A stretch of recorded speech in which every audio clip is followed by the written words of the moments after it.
दोस्तों बच्चों, JMD class में मैं पांडे सर आपका स्वागत करता हूं। लास्ट वीडियो में हम लोगों ने इलेक्ट्रोलिसिस का कॉन्सेप्ट पढ़ा था, ठीक है बेटे। और उसमें मैंने आपको Faraday first law of electrolysis आपको बताया था, ठीक है। और इलेक्ट्रोलिसिस की पूरी थ्योरी हमने समझी थी कि इलेक्ट्रोलिसिस क्या होता है और इलेक्ट्रोलिसिस एक्चुअल में होता कैसे है, ठीक है। उसमें मैंने आपको बहुत डिटेल में केमिकल इक्विवेलेंट के विषय में बताया था, इक्विवेलेंट वेट के विषय में बताया था। वो सारी जानकारियां हम लोगों ने दे ली थी, ठीक है। साथ ही साथ हमने कुछ छोटे छोटे क्वेश्चंस भी करे थे कि अगर हमें किसी आयन को रिड्यूस करना है, 1 मोल आयन को रिड्यूस करना है तो कितने चार्ज की आवश्यकता पड़ेगी, जिसमें हमने चार्ज को फैराडे में भी देखा था तथा उसको कूलम में भी हमने निकाल के देखा था। जैसा आपके क्वेश्चन में डिमांड किया गया था उसी हिसाब से हमने या तो फैराडे में या कूलम में हमने चार्ज को निकाल के बताया था। साथ ही साथ कैथोड पे चार्ज लगाने पर कितना मास डिपॉजिट होगा, जो कि first law of electrolysis Faraday का बताता है कि जो कैथोड पे मास डिपॉजिट होता है इलेक्ट्रोलिसिस के दौरान, वो जितना हमने चार्ज लगाया होता है उसके डायरेक्टली प्रोपोर्शनल होता है, ठीक है बेटे। इसके ऊपर भी हमने 1-2 न्यूमेरिकल देखे थे, ठीक है बेटे। आज इस वीडियो में मैं फर्स्ट लॉ ऑफ इलेक्ट्रोलिसिस पे 1-2 क्वेश्चन और आपको कराना चाहूंगा और उसके बाद हम लोग सेकंड लॉ ऑफ इलेक्ट्रोलिसिस के विषय में भी पढ़ेंगे कि सेकंड लॉ ऑफ इलेक्ट्रोलिसिस क्या कहता है, ठीक है बेटे। तो फर्स्ट लॉ ऑफ इलेक्ट्रोलिसिस पे आपकी बुक का एक मैंने क्वेश्चन, आपकी एक्सरसाइज का क्वेश्चन लिया है 3.15।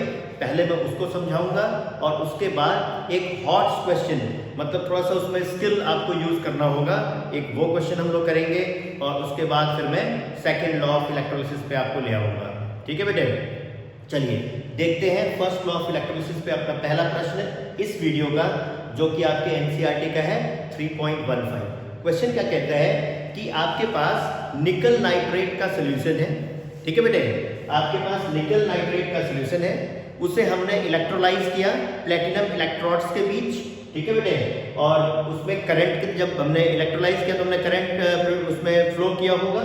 हमने 5 एम्पियर करंट दिया और कितने मिनट तक दिया, 20 मिनट तक, यानी 5 एम्पियर करंट 20 मिनट तक हमने निकल नाइट्रेट सॉल्यूशन में फ्लो कराया ताकि उसकी इलेक्ट्रोलिसिस हो। तो आपसे पूछ रहा है कि उसके कैथोड पे जो इलेक्ट्रोलाइटिक सेल है उसके कैथोड पे निकल का कितना मास डिपॉजिट होगा, यानी प्योरली ये क्वेश्चन तुम्हारा फर्स्ट लॉ ऑफ इलेक्ट्रोलिसिस का है। तो उसी आधार पे हम लोग इसको सॉल्व करके देखेंगे। मैं इसको सॉल्व कर रहा हूँ, आप देख सकते हो बेटे। इसको मैंने जब सॉल्व किया यहाँ पे, तो सबसे पहले आप समझो कि आपका इलेक्ट्रोलाइट क्या दिया हुआ है। तो इलेक्ट्रोलाइट बेटे निकल नाइट्रेट दिया हुआ है, निकल नाइट्रेट का सोल्यूशन है बेटे। तो निकल नाइट्रेट से हमें जो मेटालिक आयन मिलेगा वो मिलेगा बेटे निकल आयन। और जब इसकी हम रिडक्शन करेंगे, 1 मोल निकल का रिडक्शन अगर हमें करना हो तो आप देख सकते हो यहाँ पे 2 मोल इलेक्ट्रॉन का ट्रांसफर होगा, ठीक है बेटे। और इस तरीके से जो n की वैल्यू आई वो कितनी आ गई बेटे, 2। n की वैल्यू अपने पास 2 आ गई, ठीक है बच्चे। ओके, अब अपना फॉर्मूला क्या था?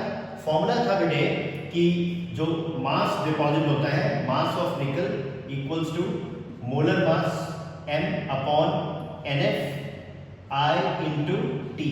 ये हमने बेटे फॉर्मूला डिराइव किया था, जहां पे m क्या था, मोलर मास था, जो सब्सटेंस डिपॉजिट हो रहा है उसका। तो सब्सटेंस क्या डिपॉजिट हो रहा है बेटे, निकल डिपॉजिट हो रहा है। इसका होता है बेटे 58.71 ग्राम पर मोल। ये निकल का मोलर मास होता है। n फैक्टर आपने देखा यहाँ पे कितना है, 2। करंट आपने जो दिया वो कितना बेटे, 5 एम्पियर करंट है, ठीक है बेटा। और उसके बाद जो टाइम, जितने समय के लिए करंट फ्लो किया गया वो कितना बेटे, वो है 20 मिनट। और 20 मिनट को हम सेकंड में बदल देंगे 60 से मल्टीप्लाई करके, तो ये 1200 सेकंड आ जाएगा, ठीक है बेटा। ये सारी वैल्यू आ गई। अब आपने इस फॉर्मूले में इसको पुट कर देना है।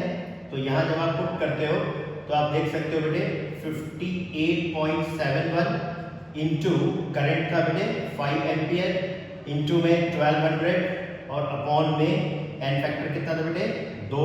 और जो फैराडे है उसे 96,500 कूलम कहते हैं। तो इतने ग्राम निकल डिपॉजिट हो जाएगा कैथोड पे, ठीक है बेटे।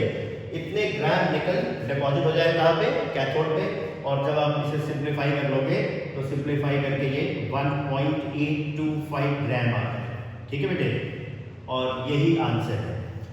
यानी निकल नाइट्रेट सोल्यूशन को अगर 5 एम्पियर करंट आप दोगे 20 मिनट तक, तो उस इलेक्ट्रोलाइटिक सेल के कैथोड पे कितना निकल डिपॉजिट हो जाएगा बेटा, ये डिपॉजिट हो जाएगा 1.825 ग्राम निकल उसके कैथोड पे डिपॉजिट हो जाएगा।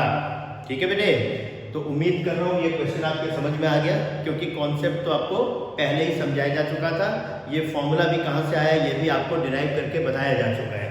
ठीक है बेटे, चलिए आते हैं अपने दूसरे प्रश्न पे।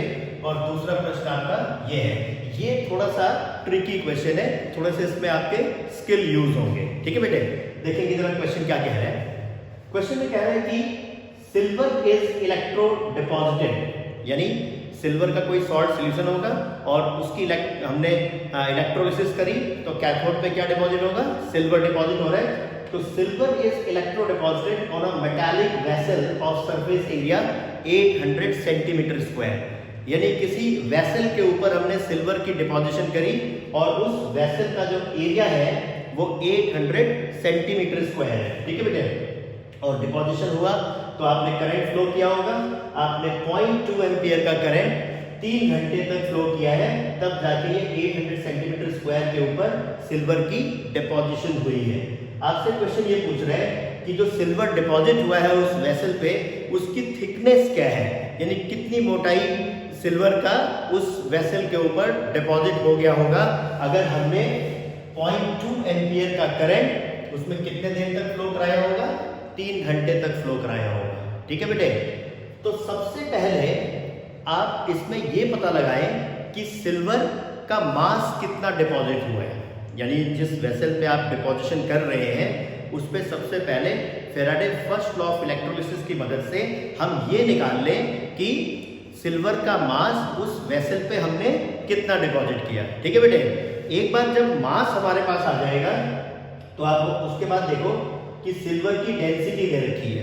ठीक है बेटे, तो डेंसिटी क्या होता है, मास बाई वॉल्यूम। ठीक है बेटे, डेंसिटी होगा कितना, मास बाई वॉल्यूम, और उस रिलेशन का इस्तेमाल करके आप क्या निकाल सकते हो, आपके पास मास आ चुका है, आपके पास डेंसिटी आ चुकी है, दी हुई है, आप वहां से वॉल्यूम निकाल पाओगे कि जो सिल्वर डिपॉजिट हुआ है वो कितने क्यूबिक सेंटीमीटर डिपॉजिट हुआ है, जिसका मास आपने निकाल लिया था फर्स्ट लॉ ऑफ इलेक्ट्रोलिसिस से। ठीक है बेटे, और एक बार जब आपको वॉल्यूम मिल जाएगा तो वॉल्यूम आपको मिल गया और आपको एरिया दे रखा है। जब हम वॉल्यूम को एरिया से डिवाइड कर देंगे तो बेटे हमें मिल जाएगा कि कितनी थिकनेस है। ठीक है, अब इन्हीं जो आपने अपने दिमाग में सोचा ये सारी बातों को ध्यान में रखते हुए हम इस क्वेश्चन को सॉल्व करेंगे। ठीक है बेटे, अब देखो सिल्वर की जब डिपॉजिशन होती है बेटे, तो इसको मैं सॉल्व कर रहा हूँ। तो सिल्वर की डिपॉजिशन में ये इक्वेशन काम करता है आपका Ag पॉजिटिव, Ag सॉलिड में कन्वर्ट होता है। 1 मोल डिपॉजिशन अगर होनी है तो 1 मोल इलेक्ट्रॉन का ट्रांसफर होगा, यानी N की वैल्यू कितनी होगी बेटे, 1। ठीक है बेटे, number of moles of electron transfer during reduction is your 1 मोल। बेटे करंट कितना है बच्चों, करंट है 0.2 एम्पियर। ठीक है बेटे, और कितने समय के लिए हमने डाला, 3 घंटे के लिए। तो 3 आवर्स को आप सेकंड में बदलोगे, 3 इंटू 60 इंटू 60, ये इतने सेकंड हो गया। ठीक है बेटा, तो टाइम आ गया आपके पास करंट आ गया। ठीक है बेटे, और ओके, तो और मोलर मास जो सिल्वर का होता है वो अप्रॉक्सीमेटली 108 ग्राम पर मोल होता है। 108 ग्राम पर मोल सिल्वर का क्या होता है, मोलर मास होता है। अब कितना मास सिल्वर का डिपॉजिट होगा, तो मास ऑफ सिल्वर डिपॉजिटेड जो आ जाएगा m upon NF I into T, m upon NF I into T. आप वैल्यू रख दो 108 इंटू में करंट कितना था बेटे 0.2, और ये टाइम है 3 इंटू 60 इंटू 60, और डिवाइड किया हमने n फैक्टर अपना 1 है बेटे, और 96,500 सबने डिवाइड कर दिया, तो इतने ग्राम आपके पास सिल्वर का मास आ जाएगा। ठीक है बेटे, और जब इसे आप सॉल्व कर लोगे तो इसको सॉल्व करने के बाद जो मास आपके पास आएगा वो आएगा 2.417 ग्राम, कुछ ऐसा आ जाएगा। तो उस वेसल में इतना सिल्वर का मास डिपॉजिट हो गया है, ठीक है। अब बेटे देखो, आपको पता है कि डेंसिटी जो होता है बेटे वो मास बाई वॉल्यूम होता है, और इसलिए वॉल्यूम अगर निकालना होगा तो मास अपॉन क्या कर देंगे, डेंसिटी। मास आपके पास आया हुआ है 2.417 ग्राम, और डेंसिटी इसकी बेटे सिल्वर की दे रखी है 10.47 और ग्राम पर सेंटीमीटर क्यूब। ग्राम से ग्राम आप कैंसिल कर पाओगे, और यहां से इसको सॉल्व करने के बाद जो वॉल्यूम आएगा बेटा वो आ रहा है 0.23 सेंटीमीटर क्यूब। सेंटीमीटर का सीसी लिख लो या सेंटीमीटर क्यूब लिख लो, एक ही बात है, ठीक है बेटे। अब देखो वॉल्यूम आपके पास आ चुका है, और बेटे आपको एरिया भी पता है कि कितने एरिया में हमने उसको डिपॉजिट किया है। तो फिर थिकनेस अगर निकालना है बेटे, एंड देयरफॉर थिकनेस अगर निकालना है तो ये volume upon area, volume upon area से आप निकाल पाओगे। वॉल्यूम बेटे कितना है, वॉल्यूम है बेटे 0.23 क्यूबिक सेंटीमीटर, और एरिया कितना था बेटा 800 सेंटीमीटर स्क्वायर, 800 सेंटीमीटर स्क्वायर। जब इसे हम डिवाइड कर देंगे तो हमारे पास जो रिजल्ट आएगा बेटे वो आएगा 2.88 इंटू 10⁻⁻4 सेंटीमीटर, ठीक है बेटे। तो इतनी थिकनेस सिल्वर की उस वेसल के ऊपर जिसका एरिया कितना है बेटा 800 सेंटीमीटर स्क्वायर है, सिल्वर की जिस पे इलेक्ट्रोप्लेटिंग हमने करी है, ठीक है बेटे, 20 मिनट तक उसमें 3 घंटे तक उसमें करंट फ्लो करा के 0.2 एम्पियर का, तो उस पे जो सिल्वर का डिपोजिशन होगा उसकी जो थिकनेस होगी वो होगी बेटे 2.88 इंटू 10⁻⁻4 सेंटीमीटर, ठीक है बेटा। तो ये थोड़ा सा क्वेश्चन तो वैसा ही है, लेकिन थोड़ा सा ट्रिकी आपने इसको किया, ठीक है बेटा। इस टाइप से हम इस क्वेश्चन को सॉल्व कर सकते हैं, ठीक है बेटे। एक क्वेश्चन और लेते हैं इसी टाइप का, और उसके बाद फिर सेकंड लॉ ऑफ इलेक्ट्रोलिसिस पे हम लोग आएंगे, ठीक है बेटे। चलो देखते हैं नेक्स्ट क्वेश्चन, कुछ हॉट टाइप का क्वेश्चन देख लेते हैं। तो बेटे वो क्वेश्चन कुछ इस प्रकार से है,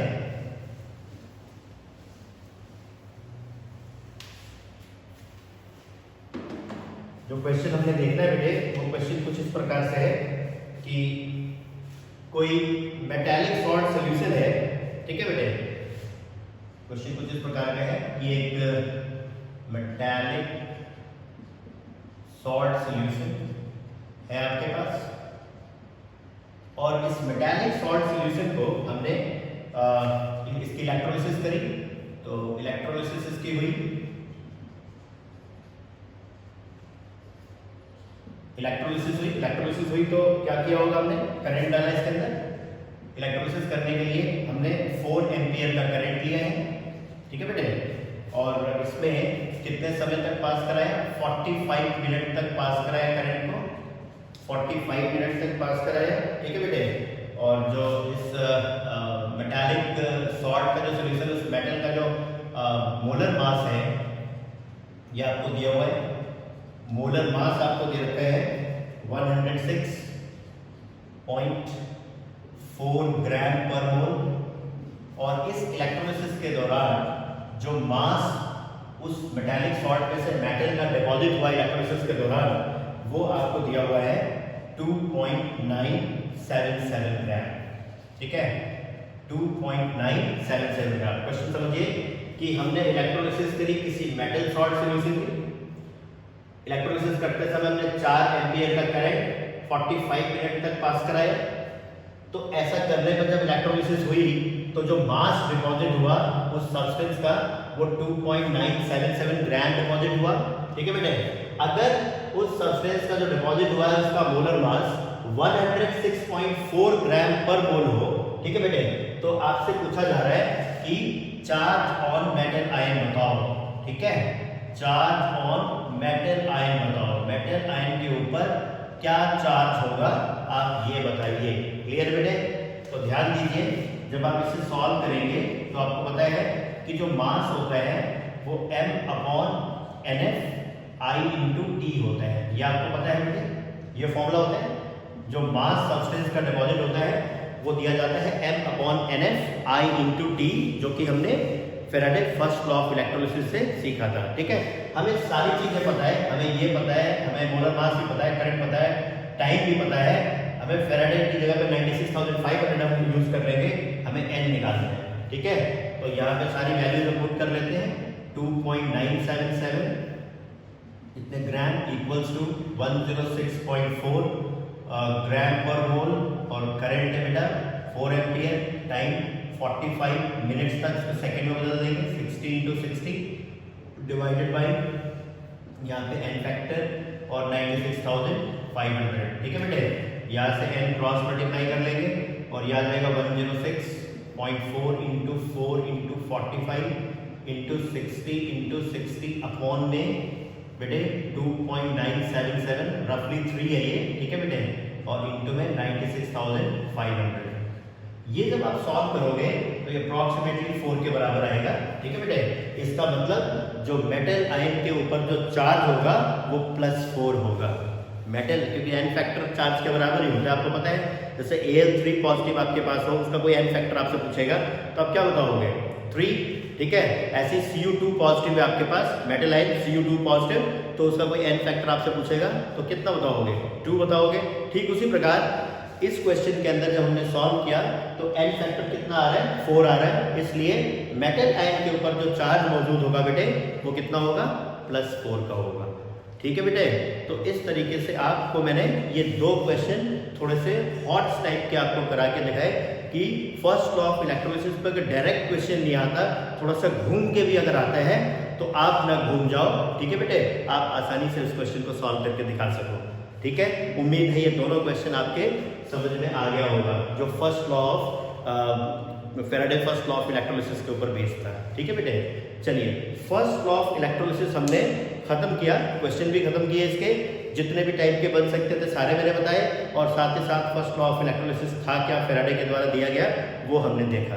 अब आते हैं सेकेंड लॉ ऑफ इलेक्ट्रोलिसिस में। ठीक है बेटे, तो जैसा कि फर्स्ट लॉ ऑफ इलेक्ट्रोलिसिस में फैराडे ने ये बताया कि जितना ज्यादा चार्ज आप दोगे उतना ही ज्यादा मास कैथोड पे डिपॉजिट होगा। ठीक है बेटे, यानी किसी इलेक्ट्रोलाइटिक सेल में जितना ज्यादा हम चार्ज सप्लाई करेंगे उतना ही कैथोड पे मास डिपॉजिट होगा। यही तो था first law of electrolysis Faraday का। ठीक है, लेकिन अगर सपोज करो कि हमने 2 या 2 से अधिक इलेक्ट्रोलाइटिक सेल्स को सीरीज में कनेक्ट कर दिया। ठीक है, 2 या 2 से अधिक इलेक्ट्रोलाइटिक सेल को हमने क्या कर दिया? सीरीज में कनेक्ट कर दिया। तो आपको पता है बेटे कि सीरीज के अंदर जो करंट फ्लो हो रहा होता है वो सब में सेम होता है, और अगर वो करंट जो हम फ्लो कर रहे हैं वो सीरीज में जुड़ा होने के कारण सेम है और इक्वल समय तक हम फ्लो करें दोनों या तीनों इलेक्ट्रोलाइटिक सेल में तो चार्ज भी बराबर हो जाएगा। ठीक है, तो चार्ज अगर बराबर हो गया तो अब तो अपना दिमाग घूम गया भी। फर्स्ट लॉ ऑफ इलेक्ट्रोलिसिस में ये कहा था कि जितना ज्यादा चार्ज दोगे उतना ही ज्यादा मास डिपॉजिट होगा, लेकिन यहाँ तो हमने चार्ज क्या कर दिया? तीनों इलेक्ट्रोलाइटिक सेल के अंदर बराबर कर दिया। तो अब किस पे कितना मास डिपॉजिट होगा ये कैसे पता लगाएं? ठीक है बेटे, इस चीज को पता लगाने के लिए फैराडे ने सेकेंड लॉ ऑफ इलेक्ट्रोलिसिस दी, जो हम अब सीखने जा रहे हैं। अब जैसे मैंने आपको एक डायग्राम के तौर पे यहाँ पे ये समझाया है सेकेंड लॉ ऑफ इलेक्ट्रोलिसिस को लेके, पहले मैं ये सारी चीजें बिठा दूँ। ठीक है बेटे, तब हम लोग आराम से समझेंगे सेकेंड लॉ ऑफ इलेक्ट्रोलिसिस क्या है। अब आप देख सकते हो यहाँ पे इस डायग्राम के अंदर कि मैंने 2 इलेक्ट्रोलाइटिक सेल को सीरीज में कनेक्ट किया हुआ है। 2 इलेक्ट्रोलाइटिक सेल को सीरीज में कनेक्ट किया हुआ है। पहले वाले इलेक्ट्रोलाइटिक सेल के अंदर जो इलेक्ट्रोलाइट लिया गया है वो है सिल्वर नाइट्रेट। ठीक है, और दूसरे वाले इलेक्ट्रोलाइटिक सेल के अंदर जो इलेक्ट्रोलाइट लिया गया है वो है कॉपर सल्फेट सॉल्यूशन।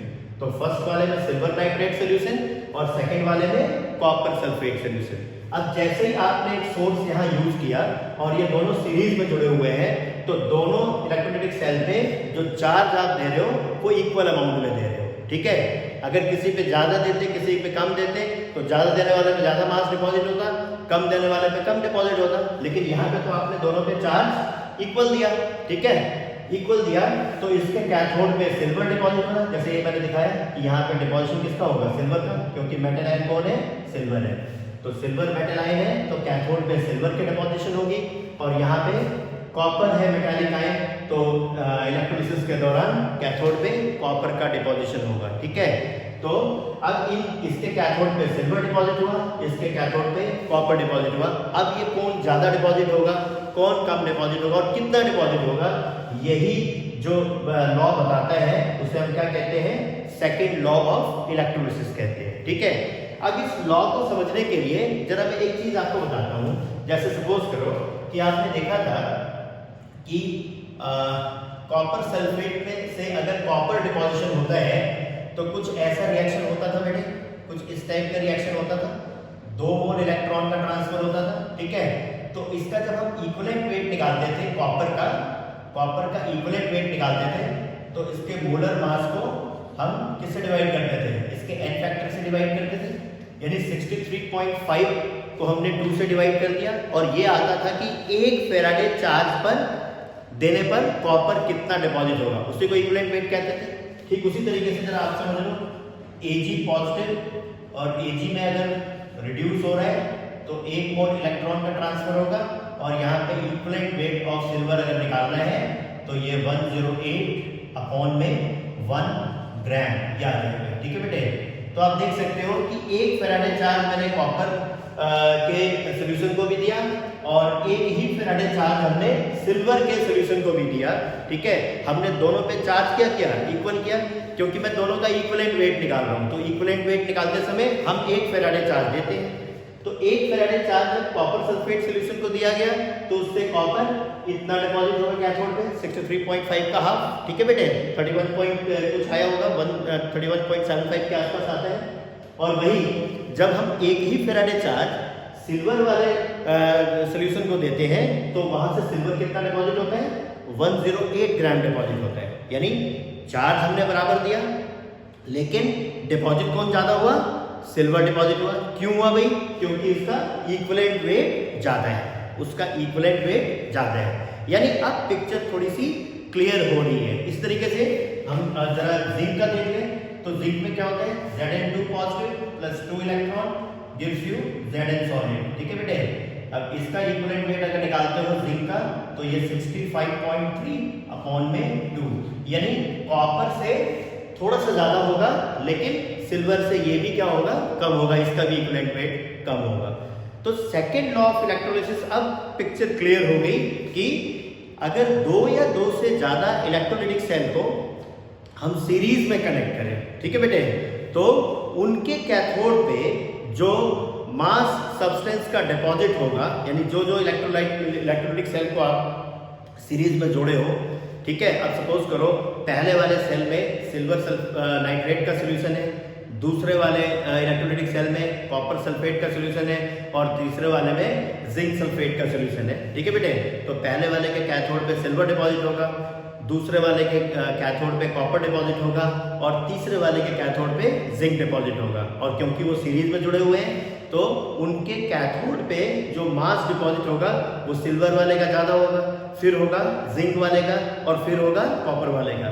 ऐसा कैसे बता पाए आप, क्योंकि आपने देखा कि इनका इक्विवेलेंट वेट इसी क्रम में है, सिल्वर का इक्विवेलेंट वेट सबसे ज्यादा है तो ज्यादा डिपॉजिट हो रहे हैं, फिर जिंक का उसके बाद है तो वो सिल्वर से कम डिपॉजिट होगा और कॉपर से ज्यादा डिपॉजिट होगा, लेकिन सबसे कम कौन डिपॉजिट होगा, कॉपर डिपॉजिट होगा, ठीक है। तो यही सेकेंड लॉ ऑफ इलेक्ट्रोलिसिस है। इसका क्या कहना है कि mass of substance deposited on respective cathode, ठीक है, when 2 or more electrolytic cells are connected in series, then the mass of substance deposited on their respective cathode are in ratio, यानी ratio में होते हैं of their equivalent weight और their chemical equivalent, या तो equivalent weight के ratio में होते हैं या फिर केमिकल इक्विवेलेंट के रेशियो में होते हैं, ठीक है। यानी समझ में आ गया, जब 2 या 2 से अधिक इलेक्ट्रोलाइटिक सेल्स को हम सीरीज में कनेक्ट करेंगे तो उनके कैथोड पे जो सब्सटेंस का मास डिपॉजिट होगा वो उनके इक्विवेलेंट वेट के रेशियो में होगा, या फिर हम दूसरे शब्दों में कह सकते हैं कि उनके केमिकल इक्विवेलेंट के रेशियो में होगा। क्या मतलब कि जिसका इक्विवेलेंट वेट ज्यादा होगा वो ज्यादा डिपॉजिट होगा अपने रेस्पेक्टिव कैथोड पे, और जिसका इक्विवेलेंट वेट कम होगा वो अपने रेस्पेक्टिव कैथोड पे कम डिपॉजिट होगा। जैसा कि मैंने यहाँ पे आपको करके दिखाया कि चूंकि सिल्वर का इक्विवेलेंट वेट ज्यादा है, तो अगर इलेक्ट्रोलाइटिक सेल में सिल्वर नाइट्रेट सॉल्यूशन होगा आपके पास, तो सिल्वर ज्यादा डिपॉजिट होगा in comparison to copper and zinc. ठीक है बेटे, ओके, यही आपका सेकंड लॉ ऑफ इलेक्ट्रोलिसिस है। अब इस पे एक क्वेश्चन आपकी एक्सरसाइज का है, वो मैं आपको कराना चाहूंगा। ठीक है बेटे, और वो क्वेश्चन क्या है, ये आपके बुक में 16 क्वेश्चन बेटे। ये क्वेश्चन क्या कहता है जरा आप समझने की कोशिश करो। 16 क्वेश्चन है, इंपॉर्टेंट क्वेश्चन है। ये कह रहा है कि बेटे आपके पास 3 इलेक्ट्रोलाइटिक सेल है। ये आपके एक्सरसाइज का है बेटे क्वेश्चन, आपके एक्सरसाइज का 16 क्वेश्चन है। आपके पास 3 इलेक्ट्रोलाइटिक सेल है, ए, बी और सी। 3 इलेक्ट्रोलाइटिक सेल है और तीनों को सीरीज में जोड़ा गया है। तो आप समझ लो सेकंड लॉ ऑफ इलेक्ट्रोलिसिस लगने वाला है। ठीक है बेटे, अब पहले वाले जो आपका इलेक्ट्रोलाइटिक सेल है उसके अंदर जिंक सल्फेट का सॉल्यूशन लिया गया है, दूसरे वाले के अंदर सिल्वर नाइट्रेट का सॉल्यूशन लिया गया है, और तीसरे वाले सेल में कॉपर सल्फेट का सॉल्यूशन लिया गया है। ध्यान दीजिए, ठीक है, ये तीनों को सीरीज में जोड़ा गया। तो पहले वाले के कैथोड पे जिंक डिपॉजिट होगा, दूसरे वाले के कैथोड पे सिल्वर डिपॉजिट होगा, और तीसरे वाले के कैथोड पे कॉपर डिपॉजिट होगा। अब समझ रहे हैं इस बात को? ठीक है, अब बोल क्या रहा है कि एक स्टेडी करंट इस पे पास कराया गया तीनों पे। ठीक है, और तब तक पास कराया गया जब तक कि सिल्वर 1.45 ग्राम डिपॉजिट ना हो जाए, यानी मास ऑफ सिल्वर जो डिपॉजिट हुआ है 1.45 ग्राम डिपॉजिट हो गया है। ठीक है, और इस पे स्टेडी करंट पास कराई गई है 1.5 एम्पियर की। ठीक है, 1.5 एम्पियर का स्टेडी करंट पास कराया गया इन तीनों पे, और इतने देर तक पास कराया गया कि ये सेकंड वाला इलेक्ट्रोलाइटिक सेल है उसके अंदर सिल्वर उसके कैथोड पे 1.45 ग्राम डिपॉजिट ना हो जाए, तब तक हमने इसमें करंट पास कराया। अब क्वेश्चन क्या पूछता है? क्वेश्चन में फर्स्ट पार्ट पूछता है कि कितने समय तक करंट फ्लो की गई। ठीक है, पहला पार्ट समझ में आ गया, कितने समय तक करंट फ्लो किया गया। ठीक है, और अगर उतने समय तक करंट फ्लो कर दिया जाए तो फिर यहाँ पे मास ऑफ जिंक कितना डिपॉजिट होगा। ठीक है बेटे, मास ऑफ जिंक कितना डिपॉजिट होगा और मास ऑफ कॉपर कितना डिपॉजिट होगा। ये दूसरा क्वेश्चन है, और ये कौन सा क्वेश्चन है? तीसरा क्वेश्चन है। यानी 3 पार्ट पूछे गए हैं। ठीक, यानी 3 इलेक्ट्रोलाइटिक सेल्स को हमने सीरीज में जोड़ा। पहले वाले सेल में जिंक सल्फेट का सॉल्यूशन है, दूसरे वाले सेल में सिल्वर नाइट्रेट का सॉल्यूशन है, और तीसरे वाले सेल में कॉपर सल्फेट का सॉल्यूशन है। ठीक है, और इसमें 1.5 एम्पियर का स्टेडी करंट कुछ समय तक पास कराया गया, और वो कितने समय तक पास कराया गया? जब तक हमारे सेकंड वाले इलेक्ट्रोलाइटिक सेल के कैथोड पे 1.45 ग्राम सिल्वर डिपॉजिट ना हो जाए। ठीक है, तो प्रश्न ये है कि हमने करंट को कितने समय तक फ्लो किया। ठीक है, पहला पार्ट तो ये हुआ, और उतने देर तक अगर हम करंट फ्लो कर दें तो कॉपर कितना डिपॉजिट होगा थर्ड वाले इलेक्ट्रोलाइटिक सेल के कैथोड पे, और जिंक कितना डिपॉजिट होगा फर्स्ट वाले इलेक्ट्रोलाइटिक सेल के कैथोड पे। यही क्वेश्चन है। ठीक है बेटे, तो ध्यान दे जरा, क्योंकि यहाँ टाइम निकालना है, तो टाइम निकालना है तो ध्यान रखो कि अगर Ag का डिपॉजिशन हो रहा है तो इसका मतलब ये रिएक्शन काम किया होगा, और यहाँ पे एन फैक्टर कितना हो गया 1। ठीक है बेटे, और आपका फॉर्मूला होता है एम, और मोलर मास कितना होता है बेटे 108 ग्राम होता है सिल्वर का। ठीक है बेटे, तो आप देख सकते हो mass of silver equals to molar mass upon NF I into T। ठीक है बेटे, फॉर्मूले वैल्यू डालो 1.45 gram equals to 108, N factor 1 है, फैराडे 96,500 होता है। ठीक है बेटे, और इनटू में I 1.5 एम्पियर है, और फिर ये सब है, तो आप यहाँ से T निकाल सकते हो 1.45 इंटू में 96,500, ठीक है बेटे, और अपॉन में 108 इंटू में 1.5, ठीक है बेटा। ये आएगा सेकंड्स में आएगा, और सेकंड में आया तो फिर हमने इसको मिनट में चेंज कर दिया, ठीक है बेटे। और मिनट में चेंज करने के बाद जो वैल्यू आएगी वो 14.44 मिनट आएगी। सेकंड तो बहुत सारे बन जाएंगे ना, तो जो यहाँ से वैल्यू आई होगी उसको आपने 60 से डिवाइड कर दिया, तो ये आंसर आता है 14.44 मिनट, ठीक है। फर्स्ट पार्ट आप आसानी से निकाल पाए। ओके, अब आते हैं इसके दूसरे पार्ट पे कि कॉपर कितना डिपॉजिट होगा इतने देर तक अगर करंट हमने पास कराई। तो ये तो आप चाहो तो फर्स्ट लॉ से भी निकाल सकते हो, लेकिन हम सेकेंड लॉ की मदद से इससे निकालने की कोशिश करेंगे। देखो, अब अगर सेकेंड पार्ट में करना है तो हमें मास ऑफ कॉपर निकालना है, तो mass of copper upon mass of silver equals to equivalent weight of copper upon equivalent weight of silver. और इक्विवेलेंट वेट ऑफ कॉपर कितना आता है 63.5, तो हम डिवाइड करते हैं 2 से, और सिल्वर का इक्विवेलेंट वेट कैसे आता है 108 अपॉन में 1, ठीक है बेटे। इसको थोड़ा सिंप्लीफाई किया जाए तो क्या आ जाएगा अभी 63.5 अपॉन में 216 आ जाएगा, ठीक है, 216 आ जाएगा, मल्टीप्लाई हो गया 216 आ गया। अब सिल्वर का मास कितना था, तो मास ऑफ कॉपर आ गया 63.5 इंटू सिल्वर का मास 1.45 ग्राम दिया हुआ था, और अपॉन में 216, ठीक है। ये जब आप सॉल्व कर दोगे तो 0.427 ग्राम आएगा, यानी कॉपर उतने ही देर में कितना डिपॉजिट होगा 0.427 डिपॉजिट होगा, जितने देर में सिल्वर आपने कितना डिपॉजिट किया था 1.45 ग्राम डिपॉजिट किया था। और ठीक इसी प्रकार आप जिंक का भी निकाल सकते हो, यानी mass of zinc upon mass of silver, second law of electrolysis आपने लगाया, equals to equivalent weight of zinc upon equivalent weight of silver, ठीक है बेटे।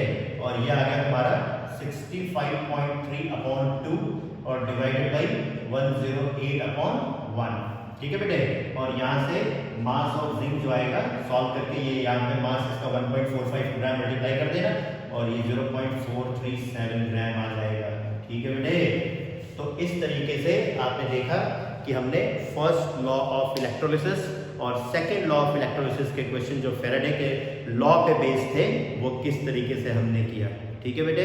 उम्मीद है आपको इस वीडियो में समझाई गई सारी चीज़ें समझ में आई होंगी। आप इसे 2, 3, 4 बार देखें और चीज़ों को खूब बढ़िया से समझने की कोशिश करें, ठीक है बेटे। नेक्स्ट वीडियो में मैं कंडक्टेंस पे चलूँगा कि मेटालिक और इलेक्ट्रोलिटिक कंडक्टेंस में क्या डिफरेंस है, और हमें इलेक्ट्रोलिटिक कंडक्टेंस के विषय में बहुत विस्तार से पढ़ना है। नेक्स्ट वीडियो का इंतजार करें, तब तक के लिए धन्यवाद।